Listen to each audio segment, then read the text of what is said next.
Welcome back, Bison Nation. My name is Charlotte Davignon. And I'm Halee and And tonight, we'll be taking you through campus, local, and national news. Stick around.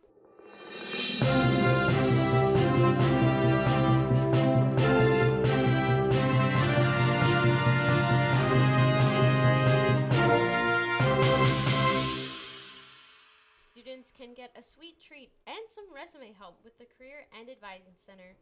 They are hosting a free Dirty Soda event along with the assistance and information on career prep. This event features drinks with names like Surely You'll Get the Job, Doctors of Success, and the Resume Refresher. This event takes place on Friday, March 20th from 1 to 4 p.m. on the 3rd floor of Ceres Hall. Students looking for a summer job or internship will have a chance to connect with dozens of employers next week. The career fair, featuring more than 50 employers, will take place on March 25th from 1 to 4 p.m. in the Memorial Union Ballroom. Students can stop by in between classes to explore job opportunities. Attendees are encouraged to bring their student ID, copies of their resume, and to dress in business attire. The Fargo Film Festival is celebrating its 26th year as North Dakota's premier film event. This 5-day festival features more than 100 films, along with visiting filmmakers, Q&A sessions, and special events. Screenings will run all day from March 18th through the 22nd, with tickets ranging from $5 to $15 at the Fargo Theater. Organizers say the festival continues to highlight both local and international talent. Wingstop is making its return to Fargo. The chain first opened a location in the city back in 2019, but closed later that year alongside with Marco's Pizza. This new location will be the only Wingstop in North Dakota and is set to open on Monday, March 23rd. Jimmy Grace, a student from the University of Alabama, disappeared after a night out in Barcelona. He was last seen leaving a beachfront nightclub alone. Friends say he never made it back. His phone went silent and his location stopped moving. Local authorities have launched a search focusing on the area near the club and the waterfront. Police are continuing their search. A Tennessee woman spotted something on her DoorDash cam, an elderly man that was struggling to climb her stairs and deliver her food. He was a 78-year-old DoorDash driver named Richard, forced out of retirement after the loss of his wife. What started as a delivery turned into something way bigger. The woman posted the footage and started a fundraiser. The video gained a lot of attention, thousands of people donated, and nearly $1 million were raised for Richard. Stay tuned for politics, sports, and weather. My name is Becky Parker, and I'm a news anchor at WDAY-TV. I graduated from NDSU in 2010 with a degree in journalism, broadcasting, and mass communication technologies, and then I had an emphasis on broadcasting. Principles of broadcast production and advanced broadcast production. Those were favorites because they were the most relevant for career experience. You're calling people for interviews, you're writing an article. It doesn't just feel like an assignment, it's like actually doing it. I was the news director for the first full semester of the Bison Information Network. The BIN advisor here was very much invested in me to actually have a career in broadcasting. He helped me get my internship and my first job.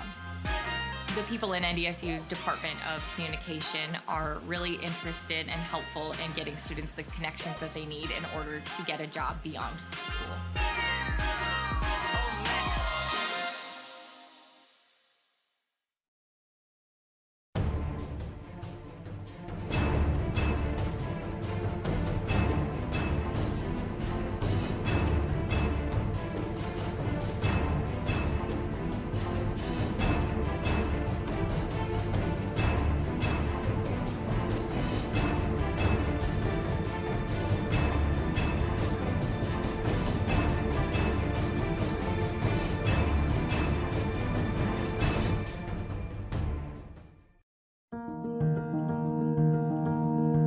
No kid deserves to go hungry, but try as they might, not every family can afford to put food on the table every day.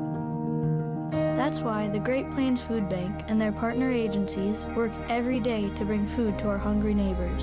Every dollar donated can provide 4 meals for those in need. Go to greatplainsfoodbank.org and donate today so no kid in North Dakota ever has to go hungry. Politics, I'm Laken Hines. In U.S. politics, Cesar Chavez, the acclaimed civil rights activist, known for his work organizing nonviolent action revolving around the rights of farm workers, may not have been the hero that your middle school teachers made him out to be. A year-long investigation done by the New York Times and published on March 18, 2026, alleges that Chavez was responsible for molesting 2 young girls during his time in the labor movements. In addition, Dolores Huerta, who with Chavez co-founded the National Farm Workers Association, now the United Farm Workers Union, also says that she was a victim of Chavez's sexual abuse. Here's what we could gather so far. You may know Cesar Chavez as the man born from an immigrant family in Arizona, and the face of many successful movements in the 60s and 70s, like the Delano Grape Strike and multiple hunger strikes. He is the embodiment of a man of the people, a pivotal figure in American civil rights history. I remember learning about his impact in 4th grade. However, a collection of Union documents and emails analyzed by the New York Times now suggest that Chavez may be responsible for the molestation of 2 girls, one 15 years of age at the time of abuse and another just 13 years old. Reports suggest that Chavez was 45 at the time. In addition, Dolores Huerta, a longtime partner of Chavez, spoke out as well, following the release of the NYT article. Huerta alleges that she was, quote, manipulated and pressured by Chavez to engage in sexual activity at one point. In another instance, Huerta was raped, meaning, of course, against her will. Huerta claims that both these encounters resulted in unwanted pregnancies. These children are now in the care of another individual. Now, why did Dolores Huerta keep Chavez's abuse a secret for so long? The answer? Strategy. Huerta didn't want to let her encounters get in the way of all that she had worked for. So, what is the public's response to all of this?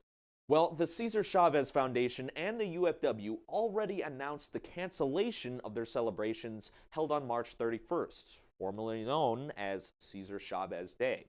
These organizations stated that they are deeply shocked upon hearing the news of the abuse. In addition, many towns across the U.S. are also canceling their March 31st festivities as well. Of course, there is still a lot up in the air right now, as if anything with Chavez's namesake could face a change of title.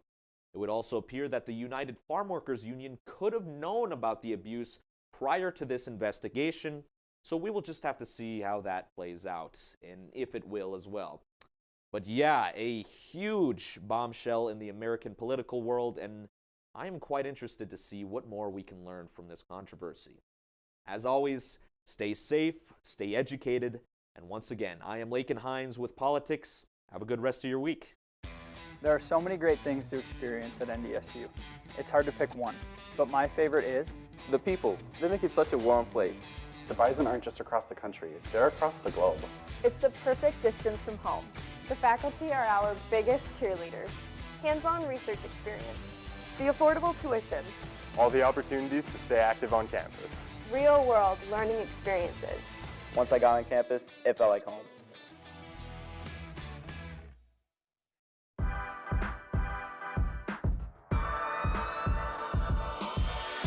My name is Addie Stewart, and I graduated from NDSU in the Department of Communication in 2018. My degree was in strategic communication, and I'm the communications specialist for the city of West Fargo. That includes social media, press releases, breaking news, interviews, media relations, and more. I went into communication because I wanted to do something I was passionate about. There were so many opportunities. I knew I could work for nonprofits, government, small business, agency work. Professors in the department definitely impacted me a lot in my life, making sure that once I graduated college, I knew I could get a job here just because of the connections in the department and the great morale that was in Fargo. Future students should definitely come to NDSU because it's a degree like no other here.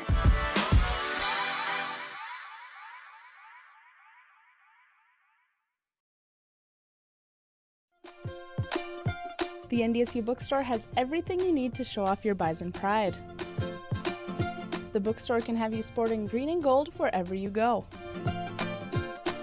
It offers many different brands, sizes, styles, and selection so that you find exactly what you're looking for. Shop the NDSU bookstore and show your spirit today.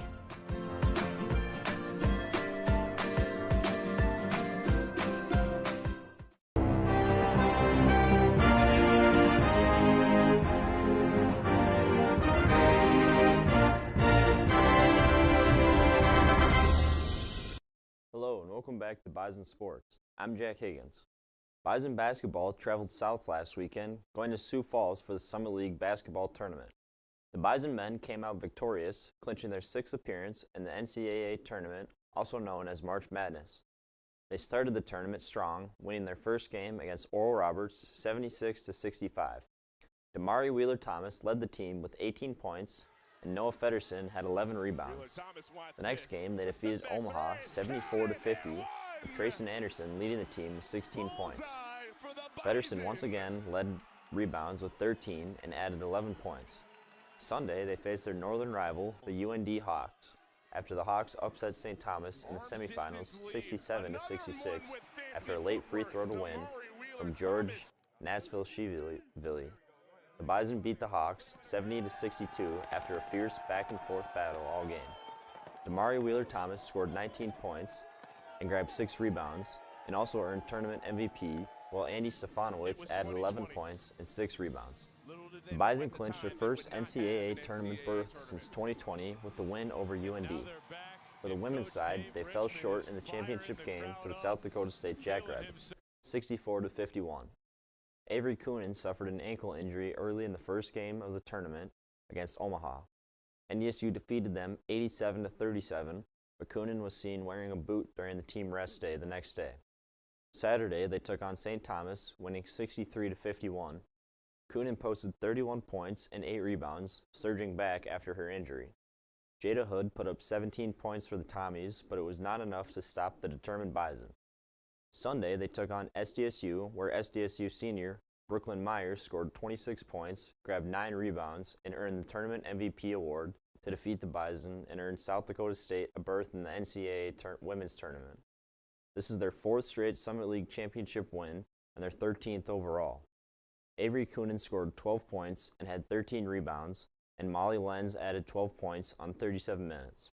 In other Bison sports news, the 2026 football schedule was released last Monday. It features back-to-back home games to open the season, first against Jacksonville State, then against Fordham. Their first Mountain West game will be played at Air Force on September 12th, and homecoming features the first Mountain West opponent, Wyoming. NDSU closes the season with a non-conference game at San Jose State. That's all I have for Bison Sports. Make sure to check out Bison Overtime for more, and here's Henry with the weather. And thank you guys for watching the Bison Information Network. As always, I'm Jack Higgins. Remember, roll herd.